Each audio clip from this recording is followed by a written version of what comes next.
नमस्कार दोस्तों, स्वागत है आप सभी का हमारे YouTube चैनल पर।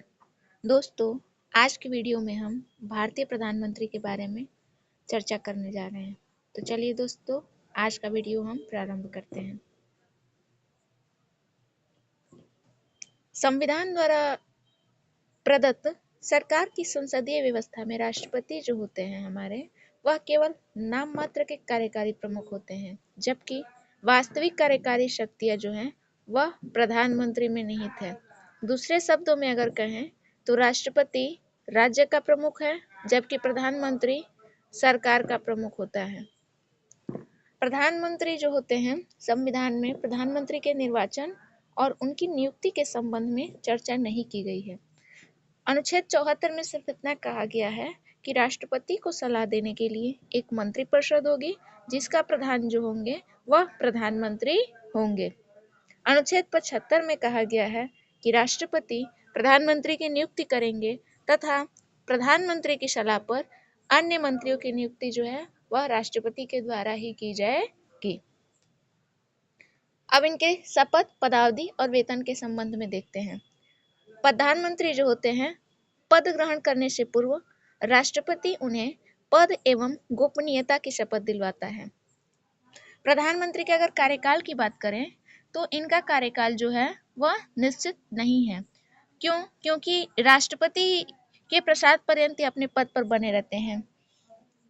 प्रसाद पर्यंत जो है वह अपने पद पर जो है बने रहते हैं। ऐसा इसलिए क्योंकि यदि इनका जो कार्यकाल होता है वह जो होता है लोकसभा में बहुमत पर निर्भर करता है। यदि प्रधानमंत्री लोकसभा में बहुमत यदि उनका खत्म हो जाता है तो प्रधानमंत्री को राष्ट्रपति उनके पद से बर्खास्त कर देते हैं, जिस वजह से ऐसा कहा जाता है कि प्रधानमंत्री का कार्यकाल जो है निश्चित नहीं है। और यदि लोकसभा में उन्हें पूर्ण बहुमत प्राप्त है तो उनका निश्चित कार्यकाल 5 वर्ष का होगा। प्रधानमंत्री के वेतन और भत्ते जो होते हैं वह संसद द्वारा समय समय पर निर्धारित किए जाते हैं। अब इनके कार्य और शक्तियों के बारे में देखते हैं। तो मंत्रिपरिषद के संबंध में यदि उनकी पहली शक्ति देखें तो उनकी पहली शक्ति है मंत्रियों की नियुक्ति संबंधी शक्ति, अर्थात वह मंत्री नियुक्ति करने हेतु अपने दल के व्यक्तियों की सिफारिश जो है राष्ट्रपति से करते हैं। राष्ट्रपति जो है उन्हीं व्यक्तियों को मंत्री नियुक्त कर सकता है जिनकी सिफारिश प्रधानमंत्री द्वारा की जाती है। अगला है विभागों का बंटवारा। वह मंत्रियों को विभिन्न मंत्रालय आवंटित करते हैं और उनमें फेरबदल भी करते हैं। अगला है वह किसी भी मंत्री के त्यागपत्र देने तथा राष्ट्रपति को उसे बर्खास्त करने की सलाह भी दे सकते हैं। अगली शक्ति है मंत्रिपरिषद की बैठक की वह अध्यक्षता करना, अर्थात वह मंत्रिपरिषद की बैठक की अध्यक्षता करते हैं तथा उनके निर्णयों को प्रभावित भी करते हैं।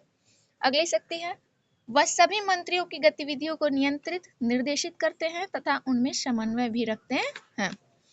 अगला है वह पद से त्यागपत्र देकर मंत्रिमंडल को बर्खास्त भी कर सकता है।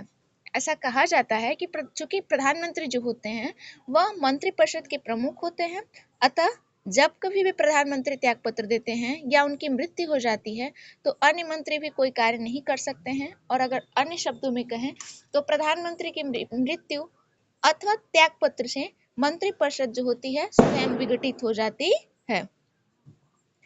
अगले इनकी शक्तियों के बारे में देखें तो राष्ट्रपति के संबंध में इनकी कौन कौन सी शक्तियां प्राप्त है। तो राष्ट्रपति तथा यह मंत्रिपरिषद के बीच कड़ी के रूप में कार्य करते हैं। संघ के कार्यकलाप के जो प्रशासन संबंधी और विधान विषयक प्रस्थापन होते हैं उन संबंधी मंत्रिपरिषद के सभी विनिश्चय जो होते हैं वह राष्ट्रपति को संसूचित करते हैं, यानी कि उनकी सूचना राष्ट्रपति को देते हैं।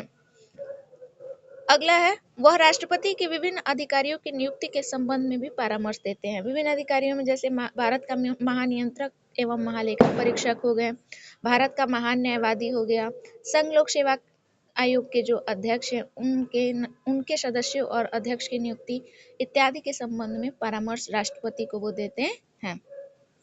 अगला है संसद के संबंध में उनकी शक्तियां। तो पहला है कि वह राष्ट्रपति को संसद का सत्र आहूत करने एवं सत्रावसान करने संबंधी परामर्श देते हैं। अगली उनकी शक्ति है कि वह किसी भी समय लोकसभा विघटित करने की सिफारिश राष्ट्रपति से कर सकते हैं। इनकी अगली शक्ति है कि वह सभा पटल पर सरकार की नीतियों की घोषणा भी करते हैं।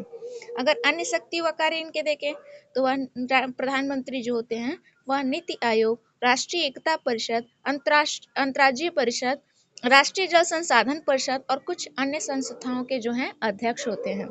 प्रधानमंत्री राष्ट्र की विदेश नीति को मूर्त रूप भी देने में महत्वपूर्ण भूमिका निभाता है। वह केंद्र सरकार के मुख्य प्रवक्ता होते हैं। आपातकाल के दौरान राजनीतिक स्तर पर आपदा प्रबंधन का भी वह प्रमुख होते हैं। वह सत्ताधारी दल के नेता होते हैं। वह सेनाओं के राजनीतिक प्रमुख होते हैं इत्यादि इनकी शक्तियां हैं। इस प्रकार प्रधानमंत्री जो होते हैं वह देश की राजनीतिक प्रशासनिक व्यवस्था में अति महत्वपूर्ण एवं अहम भूमिका निभाते हैं। डॉक्टर भीमराव अंबेडकर ने भी कहा है कि हमारे संविधान के अंतर्गत किसी कार्यकारी की यदि अमेरिका के राष्ट्रपति से तुलना की जाए तो वह प्रधानमंत्री हैं, न कि राष्ट्रपति। इस प्रकार दोस्तों आज का वीडियो हम यहीं पे समाप्त